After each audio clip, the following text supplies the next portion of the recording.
오늘 본문에 있는 이 말씀을 가지고 부활의 소곡 그리고 말투스라는 제목으로 하나님의 말씀을 증거하도록 하겠습니다. 부활의 소곡 그리고 말투스라는 제목으로 하나님의 말씀 증거하겠습니다. 제가 오늘 새벽에 참 별의별 일을 다 당하는 것 같아요. 원래 제가 보통 설교를 준비하고 프린트를 교회에서 하거든요. 그래서 프린트를 교회에서 해서 제가 그 프린트에 다시 이렇게 수정을 하고 그리고 마지막 그 수정의 내용을 가지고 이제 들고 올라오는데 오늘 마지막으로 제가 이렇게 딱 수정을 하고 탁 인쇄를 누르는데 인쇄가 안 되는 거예요. 그래서 제가 오늘 부랴부랴 이래 노트북을 직접 들고 왔어요. 이것도 뭐 하나님께서 하시는 일이시겠죠. 그래서 한번 다시 경성해서 한번 올라가라는 뜻으로 그러신 것 같아요. 그래서 제가 사실 다시 인쇄를 하려고 이게 제가 가지고 있는 이 문서를 지워버렸어요. 지우고 다시 켜는데 제가 이전에 수정했던 내용이 하나도 저장이 안 된 거예요. 그래서 야, 이거 성경 가지고 하나님 말씀 증거하겠구나 그런 생각이 들더라고요. 다행히 제가 처음 하나님의 말씀을 친 종이가 있어서 그 프린트한 그 제가 쳤던 내용이 있어서 그거 들고 제가 오늘 올라왔습니다. 그래서 참 수정할 때는 제가 참 잘 준비한 것 같았는데 또 하나님께서 이렇게 또 본문 보지 말고 이 말씀 보지 말고 본문 가지고 설교하라는 그런 뜻으로 알고 기쁜 마음으로 올라왔습니다. 여러분 혹시 오늘 설교에 좀 부자연스러움이 있다 하더라도 좀 이해해 주셨으면 하는 생각입니다. 오늘 본문에 있는 이 말씀은 예수님께서 이제 십자가 이제 돌아가시죠. 어저께 이제 십자가에 못 박히고 돌아가십니다. 돌아가시고 난 다음에 이제 그 시신을 수습하는 내용이 나옵니다. 이제 예수님께서 십자가에 돌아가셨으니까 누군가가 그 시신을 이제 받아서 이제 돌무덤에 안치하는 그런 내용이 나오겠죠. 그리고 이제 그런 내용이 하나 나오고 또 하나는 이 대제사장들과 장로들 그리고 빌라도 총독이 이 그 무덤에 파수꾼을 배치해야 된다. 꼭 그래야지만이 나중에 뒤탈이 없을 것이다. 하면서 그런 어떤 이야기가 나오고 있어요. 그러니까 오늘 본문은 크게 두 가지의 사건이 나오고 있어요. 하나는 예수님의 시신을 받아서 수습하는 사건이고 또 하나는 예수님의 시신을 지켜야 됩니다. 그렇게 하면서 경비병들이 와가지고 함께 돌을 임봉하고 무덤을 굳게 지키는 사건, 이 두 가지 사건이 오늘 본문에 나오고 있습니다. 우리 57절, 58절에 있는 말씀 한번 다 같이 제가 한번 읽어보도록 하겠습니다. 저물 때에 아리마대의 부자 요셉이라는 사람이 왔으니 그도 예수의 제자라. 빌라도에게 가서 예수의 시체를 달라 하니 이에 빌라도가 내주라 명령하거늘. 오늘 본문에 보니까 저물 때라는 그런 표현이 있죠. 여러분 그 유대인의 하루의 시작은 아침이 아니라 저녁입니다. 그러니까 그날 저녁 6시부터 시작해서 그 다음 날 저녁 6시까지가 하루입니다. 그래서 여러분 유대인의 시각을 계산하는 거랑 우리가 생각하는 시간 계산하는 거랑 틀리다는 것을 이해하고 계셔야 돼요. 그래서 어제 예수님께서 제9시에 돌아가셨다 그런 내용이 나오죠. 제9시는 유대인의 시간으로 9시, 9시라는 뜻인데 보통 유대인의 시간에다가 6을 더하면은 보통 우리가 가지고 있는 시간하고 똑같이 됩니다. 그러니까 제9시에 돌아가셨으니까 6을 더하면 15죠. 15는 여러분 계산을 하면 12시 지나고 1, 2, 3니까 오후 3시로 이제 되는 겁니다. 그래서 어제 예수님께서 오전 9시에 십자가에 못 박히시고 오후 3시에 돌아가십니다. 어저께. 그래서 그게 이제 6시간 동안 이제 십자가에 머물러 계시는 것이죠. 그래서 오늘 여기에 보면은 예수님께서 오후 3시에 돌아가셨으니까 이제 3시간만 더 있으면은 그 다음 날이 안식일이에요. 그다음 원래 금요일 날 저녁에 돌아가셨으니까 오후쯤에 돌아가셨으니까 이제 3시에 돌아가셨으니까 우리의 시간으로 3시간 후면은 6시부터는 안식일이 시작이 되는 거예요. 유대인의 시간으로 보면. 그러니까 사실 여러분 그 안식일 날에는 사람의 시체를 만질 수가 없도록 율법에 정해 놓았죠. 그래서 이 아리마대 요셉이라는 사람이 빨리 예수님이 시신을 수습하려고 합니다. 왜냐하면 3시에 돌아가셨고 앞으로 3시간 이후에는 예수님을 만질 수가 없어요. 가까이 갈 수도 없고 그렇기 때문에 이 아리마대 요셉이라는 사람이 어떻게 합니까? 빨리 이제 예수님의 시신을 수습하려고 이 빌라도의 총독에게 가서 예수님의 시신을 달라고 얘기하는 그런 장면이 오늘 본문에 나오고 있어요. 신명기 21장에 보면은 또 그런 율법이 있습니다. 만약에 나무에 매달아 죽인 시신은 밤새도록 두면 안 된다. 그런 율법이 또 있어요. 그러니까 이제 그런 율법들을 유대인들도 다 알고 있기 때문에 아리마대 요셉이 어떻게 해요? 빌라도 총독에게 가서 예수님이 시신을 달라고 했을 때 당연히 준다는 거예요. 왜냐하면 율법으로 봤을 때도 빨리 시신을 수습하는 게 옳다라고 생각했기 때문에. 그래서 이 아리마대 요셉이라는 사람에게 시신을 빨리 넘겨줬다라고 하는 겁니다. 성경에 보면은 이 아리마대 요셉, 아리마대라고 하는 도시는 예루살렘에서 북서쪽으로 한 35km 정도 가면 있는 마을입니다. 이 아리마대에는 누가 태어났냐면 그 성경의 구약 성경에 보면 사무엘 선지자 있죠. 사무엘 선지자가 태어난 고향이 바로 아리마대라고 하는 동네입니다. 그래서 이 아리마대라는 이 동네에 살고 있는 사람들 나름대로 영적인 프라이드 의식이 있어요. 왜냐하면 아주 유명한 선지자 사무엘이 태어난 곳이다. 그렇기 때문에 그런 나름대로 있던 영적인 자부감을 가지고 있는 자부심이 있는 그런 땅이 바로 아리마대라고 하는 동네예요. 근데 그 동네에 이제 그 살고 있는 요셉이 이제 예루살렘에 와서 예수님께서 돌아가신 모습들 보고 시신을 달라고 얘기하고 있다라고 하는 겁니다.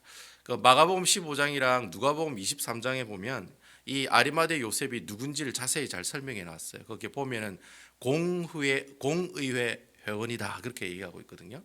그리고 또 어떻습니까? 부자다 그렇게 얘기하고 있고 특별히 부와 권력을 가지고 있네요. 제가 사내들인 공의의 사람들이 부와 권력을 가지고 있는 사람들이라고 제가 말씀을 드렸죠. 그래서 바리새인들이고 70명이나 되는 아주 부와 권력을 누리고 있는 사람 중에 한 사람이 바로 아리마대 요셉이었다라고 얘기하고 있어요. 요한복음에도 동일하게 이 아리마대 요셉에 관한 얘기가 나와요. 거기에 보면은 요한복음 19장에는 뭐라고 얘기했냐면 요셉이 비밀리에 예수님의 제자가 되었다 그렇게 얘기하고 있어요. 그러니까 자기가 예수를 믿지만 바리새인들이기 때문에 주위에 눈이 있으니까 자기 몰래 예수님을 주로 영접하고 있었다라고 하는 거죠. 그래서 성경은 그 사람을 표현하기를 선하고 의로운 사람이다 그렇게 표현하고 있습니다. 그러니까 아무튼 하나님 예수님을 믿고 또 하나님 나라를 기다리는 사람 바로 그 사람이 아리마대 요셉이었다라고 하는 거죠. 또 공회 의원이니까 사내들인 공회 의원이니까 뭐 빌라도에게 찾아가서 내가 그 시신을 가져가겠다고 하니까 뭐 공회 의원인데 그죠? 다 잘 알고 있는 사람들이니까 그래 가져가라고 그렇게 얘기할 수가 있었다는 거죠. 그러니까 뭐 빌라도가 뭐 네가 왜 예수님 시신 가져가냐 그 얘기할 필요가 없다는 거예요.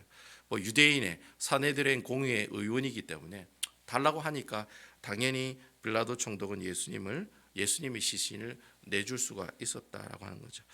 그런 어떤 배경의 모습들이 오늘 말씀 가운데 나타난다라고 하는 겁니다. 그래서 계속해서 우리 59절에서 61절에 있는 말씀 한번 보겠습니다.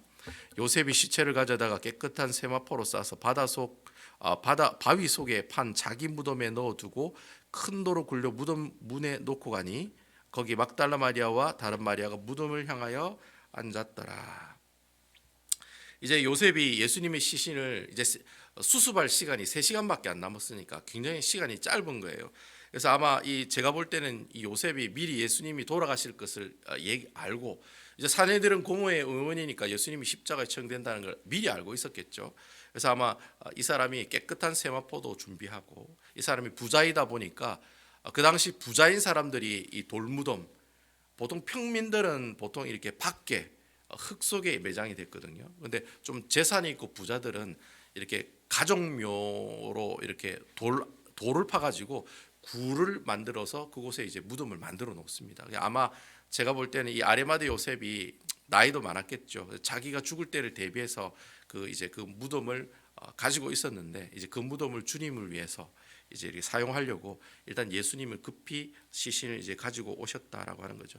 근데 예수님의 시신을 이렇게 장례를 치르려면 세마포와 무덤만 있어야 되는 게 아니라 뭐도 있어야 되느냐면 향료도 있어야 됩니다. 사람 몸이 향료를 바르고 거기다가 이제 세마포를 감거든요. 그리고 돌무덤 위에다 그냥 올려놓으면 한 1년 정도 지나면 그 예루살렘 땅은 건조한 땅이기 때문에 다 시체가 다 썩습니다. 뼈만 남아요. 그러면 1년이 지나고 난 다음에 그 뼈를 추려서 그 돌무덤 안에 또 무덤이 있어요. 거기다가 이제 뼈를 이렇게 모아가지고 가족들과 함께 그 뼈를 이렇게 넣어두는 보통 이제 유대인들이 가지고 있는 무덤의 모습들이 그런 모습들이거든요. 그래서 보통 돌무덤 안에 보면 또 무덤이 하나 더 있어요. 그러니까 원래 돌무덤은 시신이 썩는 장소가 있고, 그리고 시신이 다 썩으면 그 뼈를 모아서 이렇게 납골당식으로 되어 있는 그런 형태의 무덤이 또 하나 더 있다라고 하는 거죠.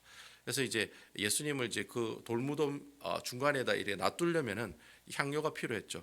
근데 재밌는 것은 그 요한복음 19장에 보면은 예수님의 시신을 수습하는데 도와준 사람이 한 사람이 나와요. 그 사람이 누구냐면 바로 니고데모입니다. 여러분 니고데모가 어떤 사람인지 여러분 잘 아시죠?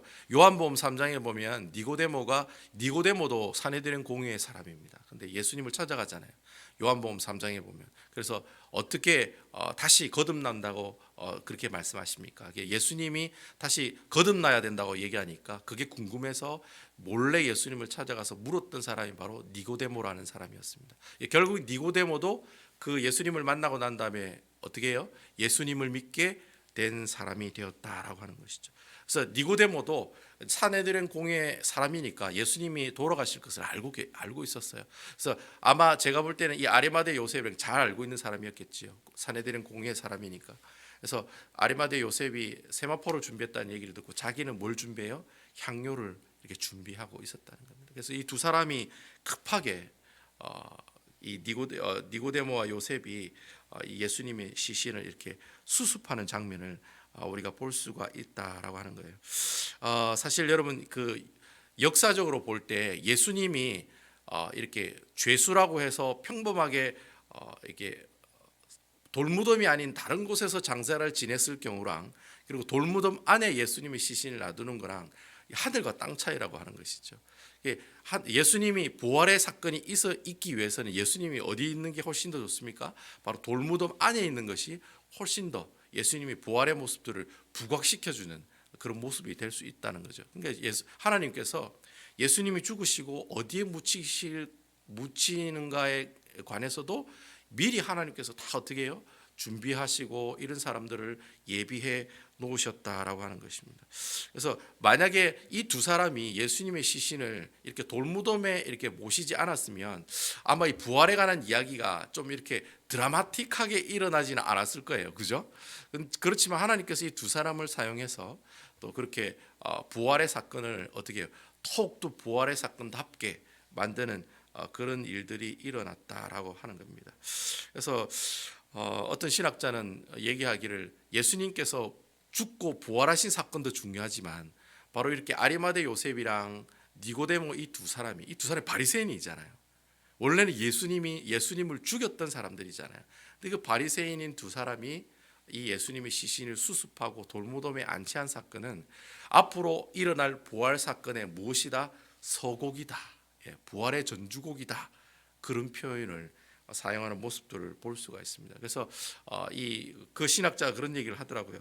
그만큼 이 니고데모랑 이 요셉이 예수님을 수습해서 돌무덤에 모셨다라는 사건이 부활의 사건의 입장에서 보면은 굉장히 중요한 사건이라고 하는 겁니다. 그래서 그런 모습을 가지고 오늘 본문에 보면은 이 사건이 참 하나님께서 예비해 두신 사건이구나, 그런 생각을 가질 수 있는 그런 아주 중요한 사건이다라고 하는 것이죠.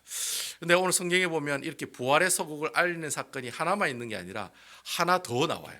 이제 그 내용이 바로 오늘 본문에 이제 62절부터 마지막 66절까지 나오는 말씀이거든요. 근데 제가 오늘 62절에서 64절까지 말씀까지만 한번 읽어보도록 하겠습니다. 62절입니다. 그 이튿날 준비날 다음 날에 대제사장들과 바리새인들이 함께 빌라도에 모여 이르되 63절 주여 저 속이던 자가 살았을 때 말하되 내가 사흘 후에 다시 살아나리라 한 것을 우리가 기억하노니 64절 그러므로 명령하여 그 무덤을 사흘까지 굳게 지키게 하소서. 그의 제자들이 와서 시체를 도둑질하여 가고 백성에게 말하되 그 죽은 자 가운데서 살아났다 하면 후에 속임이 전보다 더 클까 하나이다 하니. 오늘 본문의 준비일 다음 날이라고 하는 말은 안식일 날을 말합니다. 이제 예수님께서 금요일 날 오후에 돌아가셨으니까 이제 급히 이제 아리마대 요셉이랑 니고데모가 예수님의 시신을 수습하게 됩니다. 그래서 이제 수습을 하고 그 사람들은 어디에요? 다시 예루살렘 성 안으로 들어갔겠죠. 예수님의 무덤이 그 당시 성 밖에 있었습니다. 밖에 있었기 때문에, 그리고 그 시체는 성 안으로 안식일 날에는 데려올 수가 없습니다. 그러니까 그 두 사람이 이제 빨리 예수님의 시신을 수습하고 그들은 안식일을 지키기 위해서 다시 성 안으로 들어갔다라고 하는 거죠. 그래서 준비일 다음 날은 안식일을 뜻하고 있다. 그렇게 보시면 되겠습니다. 사실 그 대제사장들과 바리새인들은 예수님께서 죽으시고 3일 만에 살아난다는 사실을 알고 있었어요. 그렇게 얘기를 계속했었으니까. 그런데 여러분 그렇게 그 사흘 후에 이렇게 부활하신다는 얘기를 들었기 때문에 혹여나 누가 예수님의 시체를 훔쳐가 놓고 훔치고 난 다음에 봐라 예수님이 부활하시지 않느냐라고 얘기하면 진짜 그걸 믿는 사람들이 있을 수가 있다는 거죠. 그리고 또 그렇게 되면은 또 예루살렘이 어떻겠습니까? 시끄럽겠죠. 진짜 예수님이 부활했다고 그런 소문이 들면서. 그러니까 빌라도 총독 입장에서 봤어도 시끄러운 게 싫거든요. 좀 시끄러운 게 싫잖아요. 그러니까 그 제사장들과 장로들에게 그렇게 하라고 경비병을 데리고 가서 그 무덤을 지켜라. 그런 얘기가 오늘 본문에 나오고 있다라고 하는 겁니다. 사실 왜 이 장면을 마태복음 안에 기록했을까? 여러분 사복음서에 보면 그 아리마대 요셉에 관한 얘기는 사복음서에 다 나와요. 근데 여러분 오늘 본문에 있는 그 대제사장들과 장로들이 경비병을 요청해서 무덤을 지키게 하였다라고 하는 얘기는 이 마태복음에만 나오는 내용입니다. 그러니까 마태만 이 내용을 기록하고 있어요. 그래서 아주 독특한 말씀의 내용이라고 하는 거죠. 다른 사복음서에는 기록되어 있지 않은 말씀만 오늘 이 본문의 내용을 통해 마태가 기록하고 있다는 거예요. 마태가 왜 이것을 기록했을까? 사복음서에는 다 기록하지 않고 있는데 왜 이 내용을 기록했을까? 이유가 뭘까? 이런 그 이유는 뭐 그거죠. 혹시 그런 일이 있었지만은 예수님께서 죽고 분명히 부활하신다고 얘기하셨는데 만약에 이 사람들이 이런 내용을 기입하지 않으면 후대 사람들이 어떻게 생각하겠습니까? 진짜 예수님이 부활하셨는데 예수님이 부활하신 게 아니라 누가 훔쳐가요? 제자들이 예수님의 시체를 훔쳐가서 부활한 것처럼 꾸몄다라는 얘기가 나올 수가 있겠죠. 그러니까 마태가 아예 그런 소문이 돌지 않게 하기 위해서 이 사건을 그대로 기록하고 있다는 거예요. 그러니까 마태가 창작을 해서 이 내용을 기록한 것이 아니라 실제 그 있었던 사건인데 다른 복음서에는 이 내용이 별로 그렇게 중요하지 않다라고 생각해서 기록을 안 했겠죠. 근데 마태는 자신의 입장에서 봤을 때 예수님께서 부활하실 것을 염려하여 경비병을 시켜서 무덤을 봉인했다는 말은 큰 굴을 이렇게 굴려놓고 난 다음에 그 주위에다가 이 석회를 발라요. 지금으로 말하면 시멘트를 발랐다는 거죠. 시멘트를 바르고 거기다가 줄을 쳐가지고 그 로마 총독의 사인이 들어간 종이를 붙여놨다는 거예요. 인을 쳐가지고 붙여놨다라는 거죠. 그러니까 어느 누구도 문을 열 수가 없고 또 열어서는 안 되는 그런 아주 중요한 내용이라고 하는 거죠. 그런데 이 내용이 있기 때문에 예수님의 부활이 진짜예요, 가짜예요? 진짜로 받아들일 수가 있다는 거예요. 그래서 이 마태가 이 사건은 너무 중요하다고 생각해서 어떻게 해요? 오늘 본문에 있는 내용처럼 이 내용을 가지고 혹시 예수님께서 진짜 부활하셨는데 이 내용을 보고 부활하지 않았다라는 소문이 들까 싶어서 마태가 실제 있었던 사건을 이렇게 하나하나 세세하게 우리에게 기록해서 보여주고 있다라고 하는 겁니다. 근데 재밌는 것은 64절에 보면 그런 말씀이 있어요. 그가 죽은 자 가운데서 살아났다. 이게 누가 한 얘기냐면은 이 그 대제사장들이 한 얘기거든요. 그가 죽은 자 가운데서 살아났다. 근데 이 내용이 나중에 누가 사용을 하냐면은 초대교회에 있는 성도들이 예수님을 증거할 때 이 표현을 사용해요. 그래서 여러분 사도바울서 신서에 보면은 그가 죽은 자 가운데서 살아났다라는 얘기가 사도행전이라든지 사도바울 선생의 서신에 보면 이 표현이 굉장히 많이 나와요. 그가 죽은 자 가운데서 살아났다. 그 내용을 초대교회 사람들이 예수님을 증거할 때 사용했던 표현들이다라고 하는 겁니다. 결국 신약 시대에 예수 믿는 사람들이 예수님을 어떻게 증거했느냐? 예수님은 어떻게 태어나시고 어떤 무슨 일을 하시고 어떻게 기적과 이적을 우리에게 보여주시고 십자가에 못 박혀 죽으시고 그리고 우리를 위해 죽으시고 이렇게 부활하셨다 이렇게 길게 얘기를 하지 않았다는 게 굵고 짧게 얘기했다는 거예요. 어떻게 해요? 그가 죽은 자 가운데서 살아나셨다. 그 얘기를 가지고 하나님의 복음을 증거하러 다녔다라는 거예요. 결국 여러분 신약 시대에 나오는 마태복음부터 요한계시록이 나오는 주제가 뭐냐? 지저스 크라이스트잖아요. 예수 그리스도잖아요. 그런데 예수 그리스도는 어떤 예수님을 얘기하느냐? 바로 부활하신 예수님을 얘기하고 있다는 거예요. 그리고 여러분 신약 시대에 나오는 모든 책들, 복음서 그리고 사도 바울 서신이 기록한 모든 서신들의 내용의 핵심이 그거예요. 부활하신 예수님을 얘기했다라는 거예요. 그래서 여러분 성경에 보면 말투스라고 하는 얘기가 있어요. 말투스. 요한계시록에 보면은 사도 요한이 예수님의 부활을 증언하는 사람, 증인된 사람이 말투스란 뜻이 위트니스란 뜻이거든요. 그러니까 목격한 사람이래. 목격한 사람들. 그러니까 그 당시 사도 시대 때 예수님을 증거한 사람들은 다 어떤 사람이에요? 예수님의 부활을 직접 눈으로 본 사람들이에요. 12사도들도 그렇고 그리고 또 주위에 있는 형제들에게 보이시고 마지막 부활 승천하실 때는 500명이나 되는 사람들에게 보이셨잖아요. 그러니까 그 사람들이에요. 그 사람들이 어떻게 해요? 눈으로 직접 예수님의 부활을 목격하고 경험한 사람들이 하나님 나라의 복음을 증거하고 얘기를 기록한 책이 바로 신약에 나오는 27권에 있는 말씀들이다라고 하는 거예요. 그래서 결국에는 여러분 이 부활이라고 하는 예수님이 부활하신 사건이 진짜예요, 가짜예요? 진짜라고 하는 거예요. 진짜기 때문에 그 사람들이 어떻게 해요? 목숨을 걸고 부활하신 예수님을 증거했다라는 거예요. 그래서 여러분 복음을 증거할 때 예수 안 믿는 사람들이 어떻게 죽은 사람이 살아날 수가 있냐라고 얘기했을 때 우리가 그 사람들에게 대답할 수 있는 내용은 그거예요.